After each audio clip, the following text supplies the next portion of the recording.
Սպասողական վիճակը ժամ առ ժամ լարվում է Զվարթնոց օդակայանում։ Առավոտից հետաձգվում են Երևան-Աբու Դաբի և Երևան-Դուբայ թռիչքները։ Ուղևորներից շատերը քնած են նստարաններին։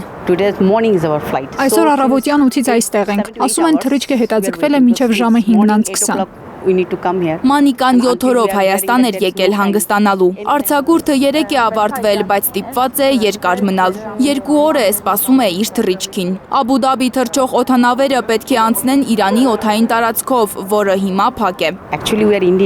Մենք հնդիկ ենք, բայց Աբու Դաբիում ենք ապրում։ Սպասում ենք, չգիտենք ինչ է լինելու։ Չեն հաստատել դեռ, կարող է ավելի հետաձգվի։ Ասում են Աբու Դաբիից այստեղ եկող օդանավը դեռ չի հասել։ Մինչև դա չհասնի, մենք Երևանից թռչել չենք կարող։ Երեկ իմ թռիչքը չեղարկվել էր։ Գիտեմ, որ մեր անվտանգության համար է, բայց անախորժ իրավիճակ է։ Երեխաներս էլ են մտահոգված։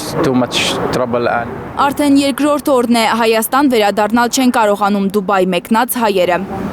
Fly Dubai ավիաընկերությունը Հայլուրին հայտնել է, որ օդանավերը Դուբայից Երևան կհասնեն Ստամբուլով։ Այսօրվա չվերթով Դուբայից Երևան կգա 153 ուղևոր։ Հայտնի աշխարհաքաղաքական իրադարձություններով պայմանավորված հունիսի 13-ին մի շարք այլ չվերթների հետ մեկտեղ չեղարկվել էին նաև դեպի Երևան հունիսի 13-ից 15-ի չվերթները։ Այլընտրանքային երթուղու մշակման արդյունքում այսօր վերականգնվել են հունիսի 14-ի FZ717, 718 չվերթները։ Այս նոր երթուղով թռիչքի տևողությունը կազմում է 5 ժամից ավելի։ Այն անցնում է Սաուդյան Արաբիայի, Եգիպտոսի ու Թուրքիայի տարածքներով։ Երևանից էլ Ստամբուլով պետք է ուղևորները հասնեն Արաբական Միացյալ Էմիրություններ։ 3 ժամի փոխարեն 5.5 ժամ պետք է թռչի Աբդուլլահը։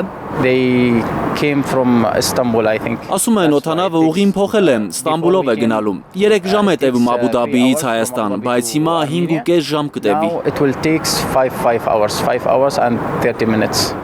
Զվարթնոց օդակայանի պատերի տակ կուչ եկած մարդիկ հույս ունեն, որ իրենց չվերթներն այսօր վերջին անգամ են հետաձգվում։ Լանա Համբարձումյան, Հենրիկ Համազասպյան, Հայլուրի համար։